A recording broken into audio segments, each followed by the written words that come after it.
Hey, hello, yate. Yate siya Richard DeCrane and siya. Kilchini basichin gagi ne and das nala. Ashini dashiche gagi ne das nala kutea dene and shle. Hello everybody in Facebook, land, world, and YouTube. Universe. My name is Richard DeCrane. I'm here again sharing a little bit of culture with the community.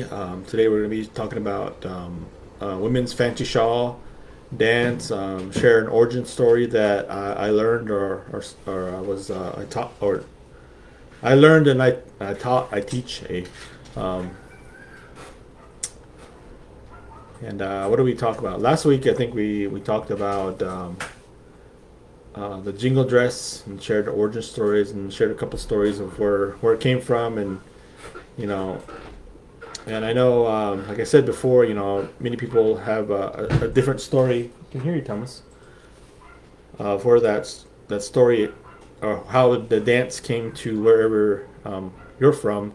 I know all of us have a different story, and there's stories within stories, but all of us can learn from sharing these stories from one another, good or bad, and also also sharing the origin stories of where a lot of these dances that a lot of people do nowadays, that where they come from, the original origin stories. And like I said, this is a discussion. I'm not here to tell you that all the things that I know or I don't know at all. I'm just here to discuss and talk about it and share our culture, the powwow culture through the native community here in the urban setting, urban area. And so hopefully you guys like what I put out there. Like I said, you're welcome to put comments if you have information to share, of maybe some stories of where you're from, how it came to your neighborhood or your urban area or your reservation. Yeah, so please share. Sharing is caring, as they say. But yeah, our stories are very important, very powerful. It tells us where we come from. It tells us who we are. It also tells the good and bad. And what we learn from different things and different stories. So that's really the power of storytelling in itself. Um, yeah. So anyway, let's get on to the story. So the story I heard, this story, there's quite a few different versions of the origin story of the fancy shawl, women's fancy shawl. But at the same time, I know I have a good friend on here on Facebook. His name is Chuck Kadot, who shared this story. That's the first time I heard this story. It's a story, a love story, basically. I know really a lot of people like to hear love stories, so today we're going to share a love story. So this goes back a while back, long time ago, back in the days when tribes and communities lived together and shared culture and shared themselves. Um, so thinking about the story, I was told this by a Lakota elder or a Lakota man, that the story starts in the summertime, when these two young kids met. They were young little kids, this girl and boy, and they met. And all summer, I guess they had a whole summer together and spent the whole summer together. But towards the winter, the boy's family had to go off to their own tribe because they were visiting from another tribe or another village, and so they left and left and and the little girl that was left at the village, really had a good time that whole summer. Had a really I guess they did a lot that whole summer, and then she had missed that young man, um, and so every time, whole summer passed and whole winter, spring went by, and I think almost two seasons, 3 seasons, or 4 seasons, would say, until another summer came back along, and then all of a sudden, she was older. The little girl was down by the stream. She had it was a little bit cold. It was in early spring, and so this little girl was down by the river or the stream, and she was sitting on the rock, and she had this blanket over her, and she was just sitting there, playing with the water. And all of a sudden, she heard a ruckus in her background. And she looked, and coming, she all saw was the smoke coming, and these horses were, and all of a sudden she heard horses coming in the distance, and then she looked, and this some of the people, some riders were coming into their camp, and so she looked and was standing from the rock, and then all of a sudden she saw that little a young gentleman that she had shared that one summer with, and got all excited. Oh, I was really happy to see him. So they jumped off a rock and just kind of started dancing. And people saw that, and this is kind of where the origin story of the fancy shawl came. She had her regular blanket over her, and she would dance with it. And she was really excited. Some people thought of her as a butterfly. Other people, think of that dance as the butterfly dance because it kind of emulates the butterfly. And so that story, that's how it ends. That boy and that girl meet again, and she's happy, once again, and then they live happily ever after. Hey. So that's the story of the origin story that I learned, I was taught, that I usually tell to young kids of how the fancy shawl came to be, was formulated, and it was a good story, and like I said, I use it all the time to tell the young kids, and I've heard other stories of how it was formed, other stories of how the women during the time. They would see the men dancing, or the warriors sharing their story in dance circle. And the time, when the warriors shared stories in different dance circles, the women always wanted to dance, and they could dance. They could actually dance better than men most of the time. If you see the women that I've seen that dance against the men's category, if you ever get to see one of those versus categories, versus fancy shawl versus the men's war dance, it's really exciting to see how cool their footsteps are, and how really unique. I'm gonna do some animation, some graphics with my fingers. But yeah, so that story, if you ever get the chance to see that, it's really something to witness and see the women's fancy shawl moving their feet, and how how the movement is, and how fancy their footsteps can be. That's one story that I heard. The women saw the men and said, "Hey, they can do better," and so they did better and danced. And originally, I know there's right now in contemporary times we have a contemporary type of fancy shawl dance, and then we have the older style. Older style being more, I guess you could say, modest. Just a shirt and then a blanket and a dress, and they would have leggings and nothing really too fancy. I don't even think they wore any plumes or feather, but their dance was a little different. They would have their hands tucked on their shoulder, tucked on their waist, and they would the movements would be like this. If I could show a video, you can probably see a video. Like I said, check out YouTube. You can check out the fancy shawl women dancers, and the old style, where the women dance with their hand on their shoulder and they just move, and you're looking for the movement of the elbows, and also the fancy feet moving in all kind of directions. So they would move back, forward, up, down, circles, and they would just really dance and really showcase a dance style. It's very unique to see in person. Like I said, that story, it's just one version, one story that I was told to me that I share.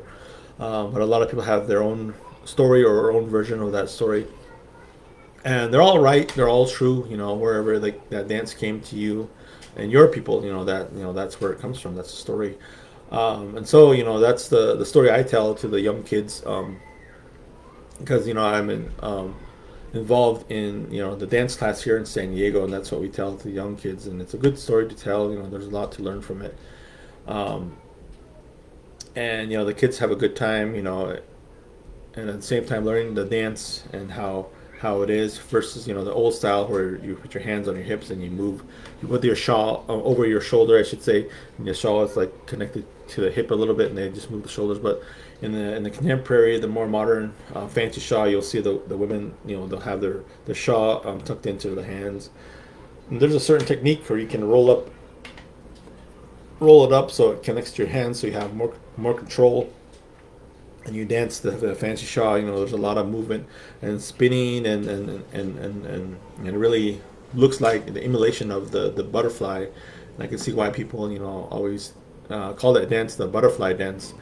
And it's really gorgeous. I know right now it's time when the monarch butterfly comes. I know the monarch butterfly comes around our area here in San Diego, and it's pretty cool. Something to see if you get to see the butterflies that come out. Let me check these comments real quick. I see one comment that's kind of low. Hope they're not messing anything up. Oh, maybe it's just one comment. COVID might limit us. Yeah, I guess you can be limited or not. You could explore your options and see stuff on the video. Like I said, you can see a lot of these dances on YouTube. A lot of people and folks have posted different dance styles, dance specials that you can witness for yourself. I know it's not the same as being there in person and witnessing, but at the same time, it's pretty good. It's pretty good to watch some of the dances and the specials. And I know around here, around about this time, I think some of the powwows that are happening usually are San Diego State. Let's see, Wild Horse would have happened around this time, and I think Long Beach and quite a few others that I can't think of right now in this area would be in the planning process and happening right now. I know right now we're in the process of planning, or there's a virtual powwow that's going on at quite a few different universities all across this country. But here in San Diego, we have a university in collaboration with UCSD and SDSU. They're having the first annual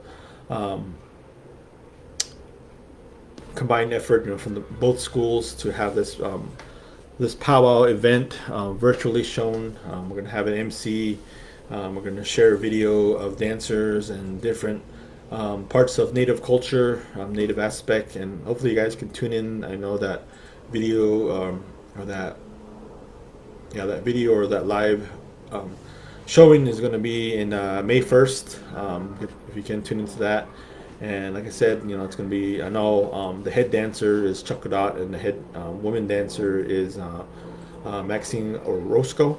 And I know she's doing a fancy Shaw old style dance, and it was really good. A lot of times it's good to see all people dancing. I know there's a sponsorship. I know the school is sponsoring the grass dance, tiny tot, and also a jingle dress dance. If you want to enter that, you're more than welcome to. And it's a virtual powwow. Like I said, you have to submit videos if you want to be part of that dance contest. And at the end, I know we're going to share, highlight some of the videos, and then share the videos of the winners that win that competition. So it's going to be a good event to check out, to see, to witness. And you can also check out the social distance powwow pages and things like that. And it's just to keep the people dancing. I know a lot of our dances, like I said before, our dances were used for healing, healing of the people, healing. I think my camera moved. The camera keeps moving. But yeah, a lot of our dances were used to help heal the people, and also heal the individual. Some the warriors, like I said, the warriors would go out and things would happen as they were gone, and they would come home, and in celebration they would have these dances. And these celebrations, let me close this window. Oh no, the kids are out. Kids are out of school. And even here I got this shirt. I think it was like 3 or 4 years ago. The San Diego American Indian Health, they helped sponsor the Balboa Park powwow. I know last year we had to cancel it because of COVID. We'll see what happens this year. Hopefully, I noticed that on the internet, there's been 2 powwows that I've noticed one up in North Dakota, and last week there was another one in the Comanche. I don't know if it was the Comanche Fair or the Comanche Comanche people had their powwow, and it was indoors. They were both indoors, but they have big arenas. So I don't know how that works with circulation and the COVID. I'm still scared a little bit to dance indoors. Myself being a powwow dancer, that concerns me. Also, being a singer, that concerns me too, because that how it's spread and stuff is through the air. And if we sit together in a drum and circle and we share our songs, that's I heard that's the most effective or effective ways, because the mist in our voices or our vocal cords creates this mist that can spread if you're contaminated or whatever. But anyway, a lot of us have gotten our shots. Quite a few have gotten our second ones. I'm on my first shot. Next week will be be able to get the second shot, and so I look forward to that. So I'm not gonna let COVID,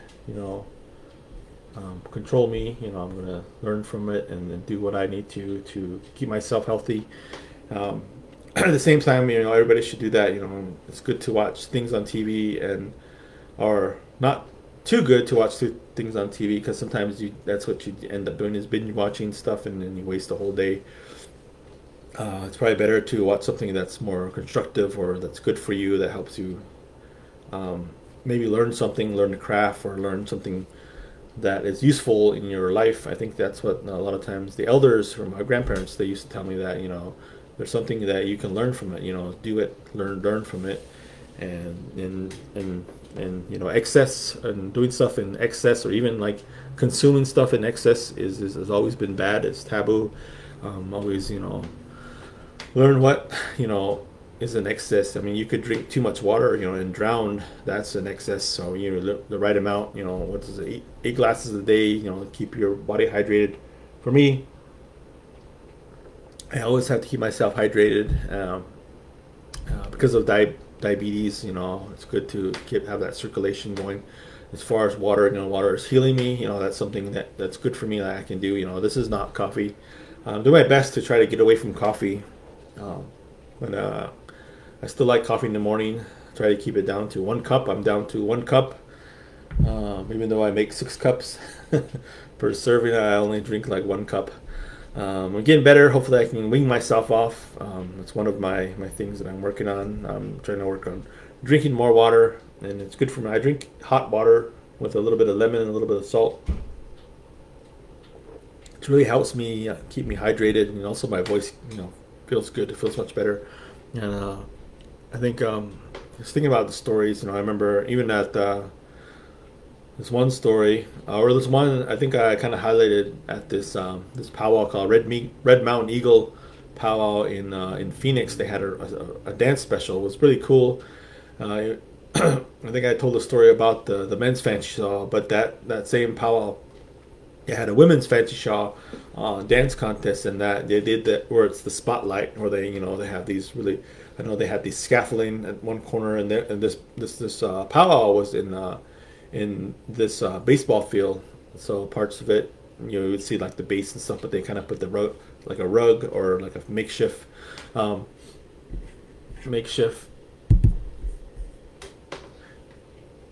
I guess, grass, fake grass all over it, so you would dance around it or whatever. But anyway, they had this special, and they had these spotlights. Like they had like 3 spotlights or 4 actually, and they had these scaffolding, and they had this in this baseball field, and it was shining down.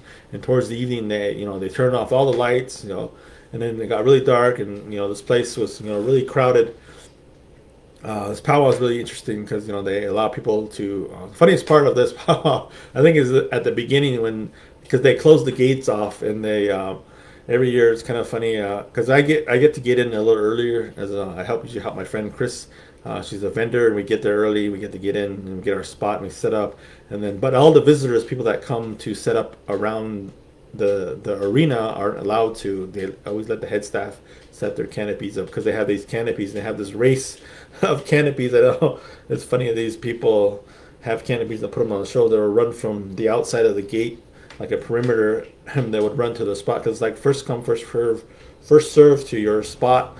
And it's funny, I remember this one year, like I think it was like 3 years ago, I was sitting there, I was watching and they came running in. All of a sudden, you see this one lady who had a canopy in one hand, and she had her kid in the other hand, dragging this kid.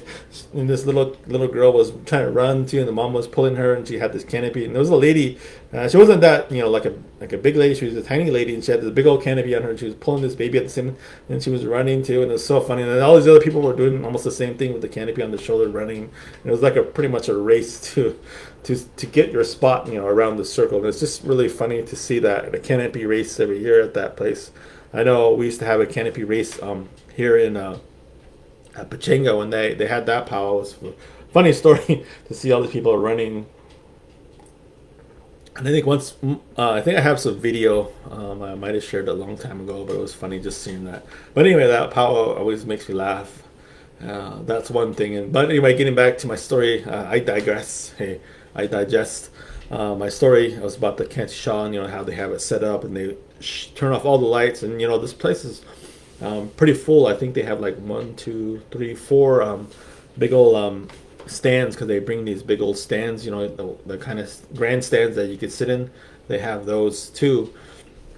Around that is like the tent city of all these. You'll have like at least 6 rows of tents, that people's personal tents that they set up, and they set around the dance arena. And the arena is pretty huge, and they have the spotlights all around, and they turn off, everything goes off, and the crowd, you have 4 rows of people in the crowd, and gets really exciting and loud, and they shine the lights down, and they have the lights right down in the middle, and the fanciest dancers will dance I think 2 songs or of 2 verses of different songs, and one song just being regular, and another song being like the dancers pick, where they can dance real fast and or stop, and it's only like 2 push-ups, and usually there's 4 push-ups between each a song that's sung, and they were the contest rules said they would dance to 2 push-ups of 2 different songs. And so the first song was the drummer's choice. The singers would sing the song for them, whether they chose. And the second song would be the dancer's choice. But the thing about the dancers, they choose what drum group sang their song. So there was some really high, really good sounding drums there that sounded really good, And so they chose those real high speed. I think most of them chose the host drum, which was Northern Cree, and the other ones chose the Southern drum. Who was it that year? I think it was either Kozad or Southern Boys. But it was a really good drum group. They had 12 singers plus on both drums, and they were loud, they were fast, and they sang really. They were professional, set up. I think they did a recording that year. But it was good times. I know, seeing that dance. I remember this. I think one of my favorite dancers is probably like.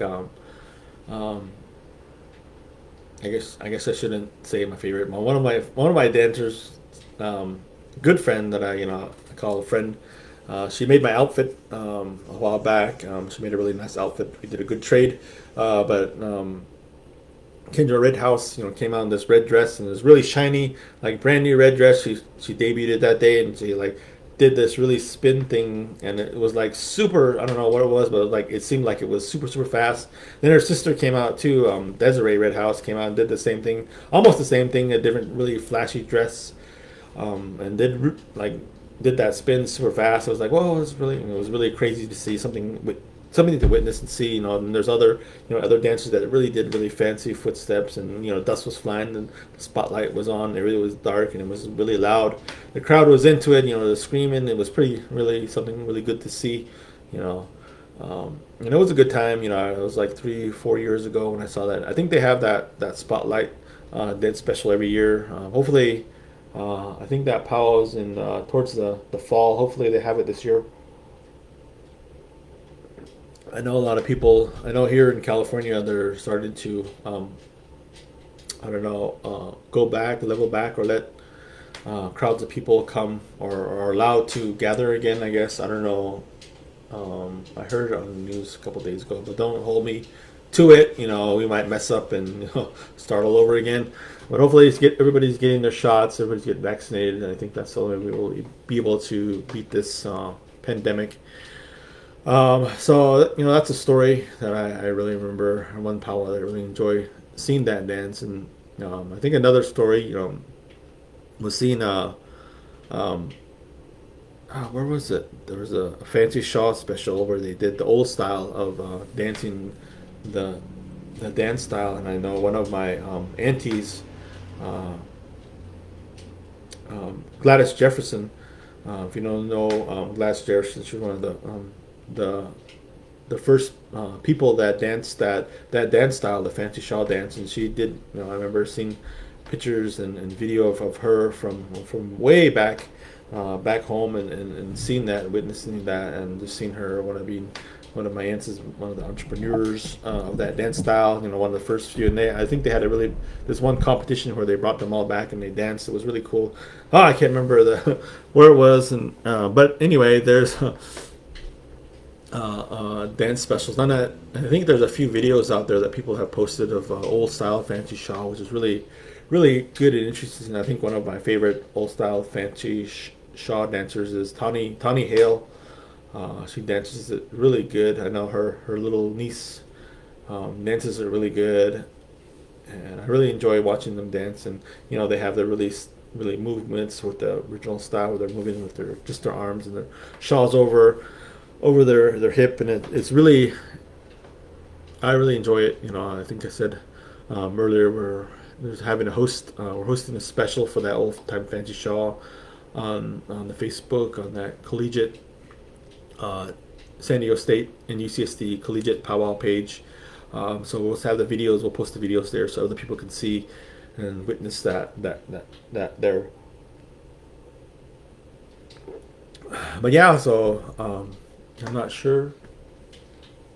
Thomas, is there any comments, or am I just here by myself again? Oh, Sometimes I gotta check the comments because I see one person commented, but sometimes it's probably just that one person. Last time I was trying to scroll, but there's no comments. But anyway, I guess I'll wait for your comments. You know, like some people, they'll just wait till people show up. But me, you know, I'll be talking to myself this whole time. But I guess you'll probably see me now, or you'll probably see me later on the YouTube, if you get to see that. I really enjoy just talking. It's been really good therapy for me myself. You know, as a person that shares stories. I know there's a lot of culture keepers or people that have stories of history, of times when they shared uh, their story, or of our different traditions and our different cultures. And this is just, you know, this one form of teaching, of culture sharing, is this powwow way of life. You know, I've been a part of it, made it a part of my life for some time now. I didn't dance powwows every day, or I danced when I was a kid, but you know, I got out of it, and then I didn't dance until after I was like maybe 22 years old. But I was, you know, brought into the arena a long time ago as a young kid, you know, a family from Crow Fair, but then I got out of it and danced and got back into it after I think I got out of the military. You know, I really was therapeutical for me to be able to express myself through dance, and you know, telling my story of where my traditions come as a Crow person, as a Crow man. And that's the importance of all these dances. You know, it's healing for the person and also healing for the people that can dance.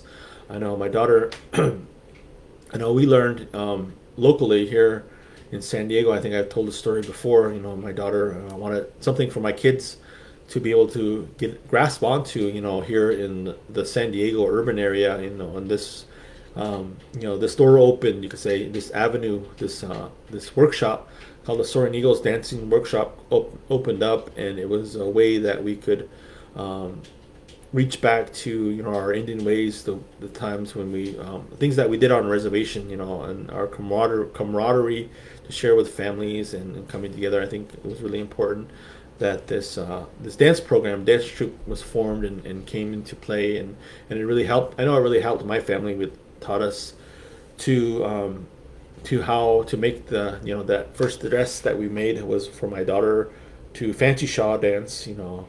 And you know, I think last week I talked about, you know, that first beadwork was for my daughter, was initiated, or we initiated, you know, because um, I didn't have confidence in my beadwork or my beadworking skills at that time, so I paid someone to make beadwork for my daughter, Sonia Flores, local. She's our dance troupe instructor right now, and she's doing a really good job.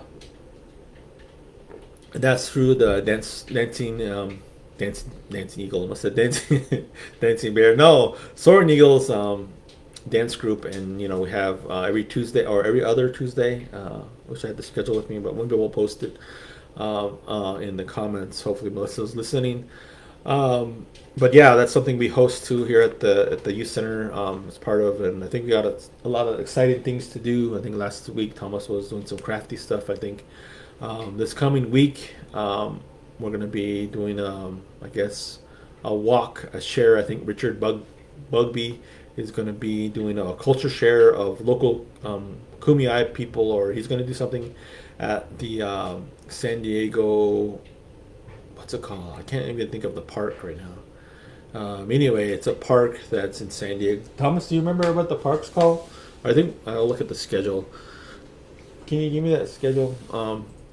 But yeah, but it's gonna be Richard Bugby is gonna be talking about some of the plants that are in our local area. So it's gonna be, I think it's gonna be at this little place where it's outdoors. You can sit down, you can separate 6 feet if you need to, or sit farther. Hopefully, we'll have a mic and we'll be able to hear if he's talking. I think we'll be able to walk around this big park.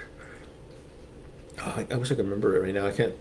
I'm not coming to my mind right now what the park's called, but we're having a walk slash native sharing of local plants, and it's going to be a good time. Hopefully, everybody gets to sign up and go check that out and get to walk around and enjoy the San Diego. Right now, it's really hot. I think it's 70, almost 80 degrees outside.